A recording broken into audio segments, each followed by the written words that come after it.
হ্যাঁ, ওকে ওকে বলো। আমি নাম বলো, জানেন। এবং নৃত্যশিল্পী আমার ফোন কোথায় দেখছো? নাটক করো। এখানে অ্যাওয়ার্ড পাবো এবং নৃত্যশিল্পী নাচবো, একটা পারফরমেন্স করবো।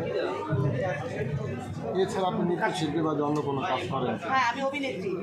কি অভিনয় অভিনয় করে আমি সিনেমা কাজ করছি বাপচালে রিসেন্টলি কয়েকদিন আগে, আর একটা বিজ্ঞাপন করেছি। এই যে 2 দিন আগে একটা বিজ্ঞাপন করে আসছি। সামনে আমার আরও বিজ্ঞাপনের কাজ আছে, এগুলো কাজ করবো। আপু, অনেক সময় আমরা কমেন্টের বন্যা বয়ে যে আমরা দেখি যে আপনি নাকি মোবাইল আইফোনের আশায় আপনি নাকি কক্সবাজার ট্যুরে যান।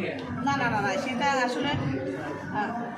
সেটা আসলে ভুল। মোবাইল তো আমার হাতে এখন মোবাইল থাকতো, আমার হাতে এসে iPhone 60 Pro Max থাকতো। আমি আসলে শুটিং করতে গিয়েছিলাম কক্সবাজার, তখন হয়তো অনেকে ভাবছে যে আমি iPhone 60 Pro Max আমি নিয়ে আসতেছি, কিন্তু আমার iPhone এখন আমার হাতে নাই, আমি কাজের ক্ষেত্রে গেছি। আপনার হাতে তো কোনো ফোনই নাই, তার মধ্যে আপনি ইউজ করেন না? আমি ফোন ইউজ করেন কিনা? ফোনটা আমার ভিডিও করছি এখানে। আপু আজকে যে গেস্টটা বলেছেন কত টাকা দাম? এই কত টাকা, এটা তো কত টাকা বলা যাবে না। এটা পছন্দ হয়েছে, আমি নাচবো, এটা পারফরমেন্স করবো, এই জন্য আমি এই ড্রেসটা পরেছি। আমরা অনেক সময় জানি যে আপনি দামি ড্রেস পরেন। হ্যাঁ, দামি ড্রেসই পরি, সবসময় আমি দামি পোশাক পরি, কিন্তু এখন পরেছি, কিন্তু দেন আমি নাচবো, পারফরমেন্স করবো, এটা পরে আসছি এখন।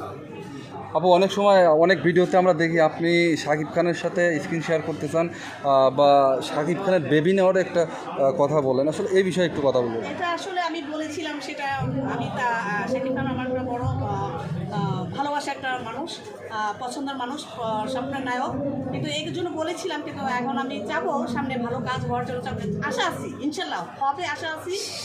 হয়তো এখন কাউকে বলছি না, তখন আমি তো সবাইকে ডাকবো, আপনাদেরকে ডাকবো, বলবো। আপনি কি শাকিব খানের সাথে ঘর বাঁধার স্বপ্ন দেখেন? ঘর বাঁধার স্বপ্ন সবাই তো দেখবে, সবাই তো চায় ঘর বাঁধার স্বপ্ন দেখবে। কারণ আমার একটা ফেমাস একটা নায়ক, আমি যাবো না, তাকে নিয়ে কল্পনা করবো, তাকে নিয়ে জড়াই ধরবো, কথা বলবো, এটা সবাই। আপনি যদি আপনি একটা কাউকে ভালোবাসেন, তাকে নিয়ে তো স্বপ্নই দেখবে।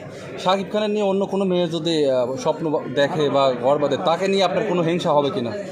না, ওরা আসলে চাচ্ছে, কিন্তু হিংসা হয় না।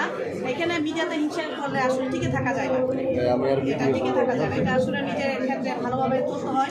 আর শাকিব খান যাকে পছন্দ করবে, যখন তার চোখে পড়ে যাবে, তখন তাকে নিয়ে কাজ করবে। আচ্ছা, নিজেকে আগামী 5 বছর বা 10 বছরে নিজেকে কোন জায়গায় দেখতে চান? আমি এখন কিছু বলছি না, কিন্তু একটা ভালো জায়গা পৌঁছে যাবো, ইনশাল্লাহ ভালো জায়গা পৌঁছে যাবো, এটা আশাবাদী। আমার একটা জায়গায় কথা হয়েছে, যেমন এখন আসলে এটা সার্কুলার করলে ঝামেলা আছে, কিন্তু ধরেন আমার পছন্দ নায়কের সাথে হইতে পারে, এটাই বলে দিলাম। পছন্দ নায়কের সাথে হয়তো 2027 হয়ে যেতে পারে কোনো কাজ। Okay, thank you. Thank you.